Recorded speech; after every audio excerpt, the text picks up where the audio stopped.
आप देख रहे हैं मंत्र भारत न्यूज चैनल। मैं हूं कविता। राष्ट्रीय स्वयं सेवक संघ प्रमुख मोहन भागवत ने कहा है कि भारत के लिए अब जीने का समय है, मरने का नहीं। यह बात उन्होंने विनायक दामोदर सावरकर की 115वीं वर्षगांठ पर आयोजित एक कार्यक्रम के दौरान कही। भागवत ने देशभक्ति पर बल देते हुए कहा कि देश में तेरे टुकड़े होंगे जैसी भाषा नहीं होनी चाहिए।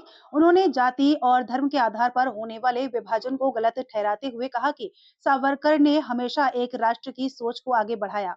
भागवत ने स्वार्थ से ऊपर उठकर देश को सर्वोपरि रखने की बात कही ताकि भारत विश्व गुरु बन सके। इस कार्यक्रम में केंद्रीय गृह मंत्री अमित शाह सहित कई प्रमुख हस्तियां मौजूद थीं।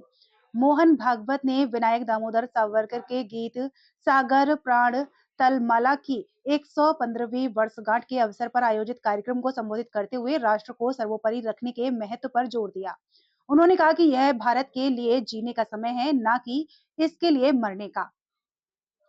भागवत ने सावरकर को उनकी देशभक्ति के लिए याद करते हुए कहा कि हमारे देश में अपने ही देश की भक्ति होनी चाहिए। उन्होंने स्पष्ट किया कि देश में ऐसी भाषा के लिए कोई जगह नहीं है जो राष्ट्र को तोड़ने की बात करे, जैसे यहाँ तेरे टुकड़े होंगे।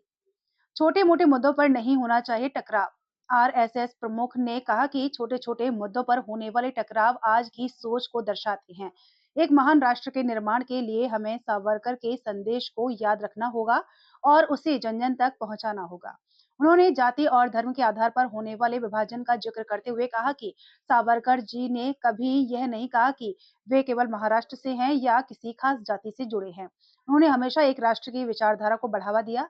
हमें अपने देश को ऐसे सभी टकरावों से ऊपर रखना चाहिए और यह विश्वास बनाए रखना चाहिए हम सब भारत के हैं। भारत को विश्व गुरु बनाने का मंत्र भागवत ने इस बात पर भी जोर दिया कि हर व्यक्ति का योगदान अहम है। उन्होंने एक छोटी गिलहरी का उदाहरण दिया जिसने वानर सेना के साथ मिलकर राम सेतु निर्माण में अपना योगदान दिया था। उन्होंने कहा कि स्वार्थ को दूर रखकर ही हम सावरकर के सपने को साकार कर सकते हैं।